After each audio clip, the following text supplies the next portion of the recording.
মওলা যা করার এখন করে নাও, কিয়ামতের ময়দানে আমাকে তুমি অপমান করিও না মওলা।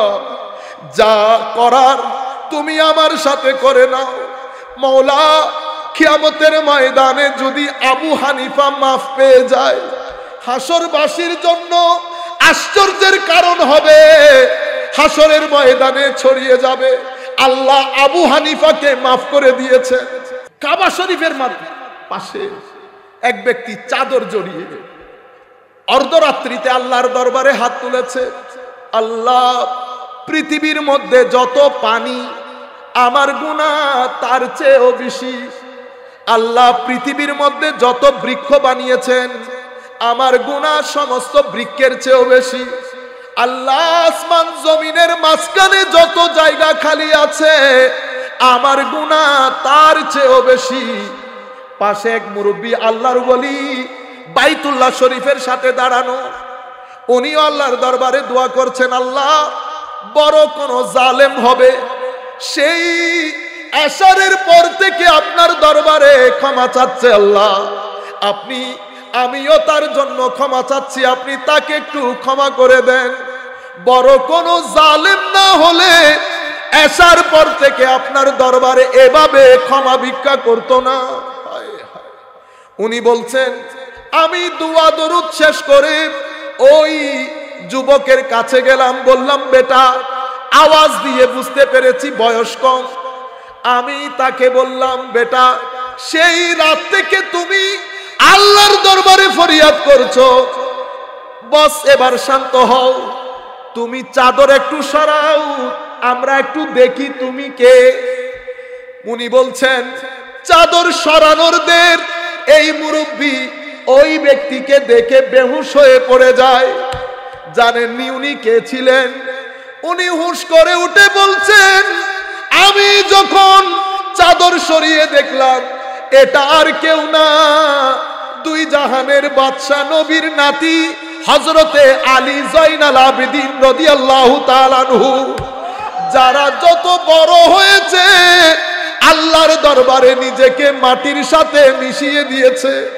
ইমামে আজম আবু হানিফা রাদিয়াল্লাহু তাআলা আনহুর ছাত্র। উনি বলছেন, দিনের বেলা আমি ইমামের সাথে ইমামের দর্শের মধ্যে বসে দরস গ্রহণ করতাম। আমার বড় দিল চেয়েছে আমি ইমামের রাতও দেখব, এই আশায় জামে মসজিদের কোনায় বসে আছি। অর্ধরাত্রি যখন হয়ে গেল, চোরের মতো এক ব্যক্তি মসজিদের ভিতরে ঢুকেছে। আমি কোনার মধ্য দিয়ে দেখতে পেলাম এটা আমাদের ইমাম, ইমামে আজম আবু হানিফা রাদিয়াল্লাহু। দিনের বেলা যাদের আলমের বাড়িতে আলেমরা দাঁড়াইতে পারে না, রাতের বেলা চোরের মতো মসজিদের কোনায় দাঁড়িয়ে আছে, ডান হাতে দাড়ি ধরেছে, এক পায়ের উপর পা তুলে বলছে,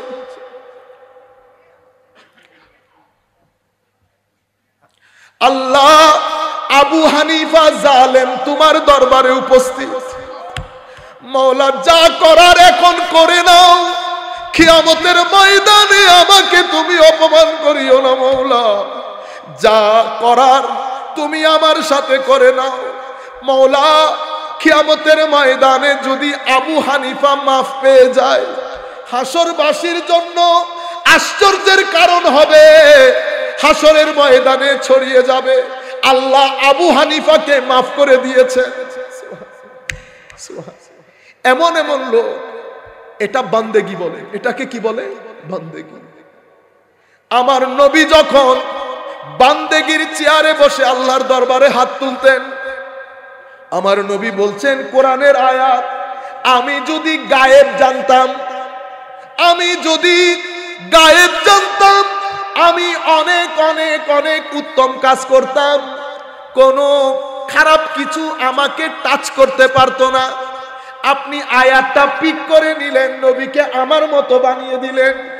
কিন্তু আমার আল্লাহ আপনাকে আব্দিয়তের চোখে আমার নবীকে দেখতে বলে নাই। আমার আল্লাহ চেয়েছেন আল্লাহর নবীকে যেন আমি মাহবুবিয়তের চোখে দেখি। আব্দিয়তের শান আল্লাহ এবং আল্লাহর বান্দার মধ্যে। এটা আমার নবীর শানে আব্দিয়ত। আমার নবী যখন কথা বলেন এই চেয়ার থেকে আমার নবী নিজেকে মাটির সাথে মিশিয়ে দেন, কিন্তু আমার নবী যখন এই চেয়ার থেকে ওই চেয়ারে যান এটাকে বলে শানে মাহবুবিয়ত। আমার নবীর টোন পরিবর্তন হয়ে যায়। আমার নবী এখন বলে, হে আমার সাহাবায়ে কেরাম, আদম সফিউল্লাহ কথা ঠিক, মুসা কালিমুল্লাহ কথা ঠিক, ঈসা রূহুল্লাহ কথা ঠিক, ইব্রাহিম খলিলুল্লাহ কথা ঠিক। বলো তো দেখি আমি কে? আলা ওয়া আনা হাবিবুল্লাহ ওয়ালা ফখর। আমি আল্লাহর মাহবুব, এই ব্যাপারে আমি কোনো অহংকার করি না। কিয়ামতের ময়দানে আরো অসংখ্য নবী রাসূল থাকবে, কিন্তু কিয়ামতের দিন আল্লাহর প্রশংসার পতাকা আল্লাহ আমার হাতে দিবেন। কিয়ামতের ময়দানে যখন সব জায়গায় শুনশান নীরবতা থাকবে, কেউ কোনো কথা বলবে না। ওয়া আনা খাতিবুহুম ইজা আনসাতু। কুল কায়নাত যখন চুপ হয়ে থাকবে, আমি আল্লাহর কোর্টে দাঁড়িয়ে প্রথম কুল কায়নাতের পক্ষ থেকে বক্তব্য রাখবো।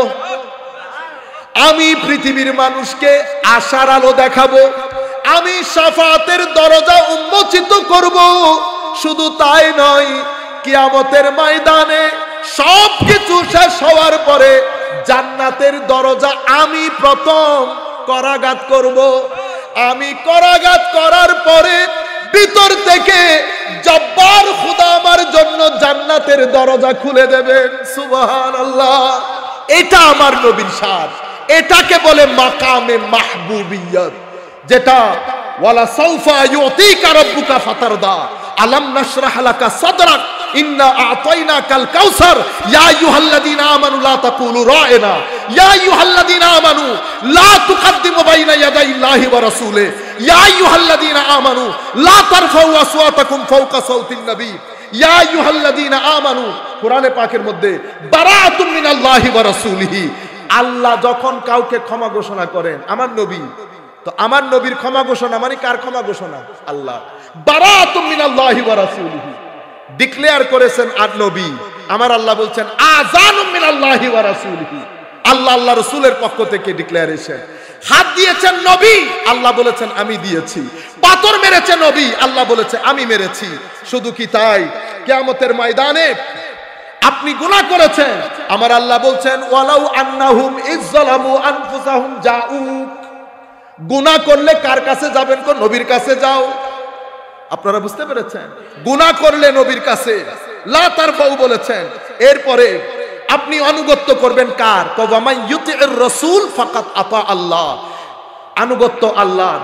আমার নবীর আনুগত্য রাসূলের আনুগত্য, নবীর মহব্বত রাসূলের মহব্বত, নবীকে অনুকরণ রাসূলের অনুকরণ, নবীর কথা শোনা রাসূলের কথা শোনা, নবীর পিছনে পিছনে চলা, আল্লাহর পিছনে পিছনে চলা, নবীকে কষ্ট দেওয়া, আল্লাহকে কষ্ট দেওয়া। এটা হচ্ছে আমার নবীর শানে মাহবুবিয়ত, আমার নবীর শানে মাহবুবিয়ত।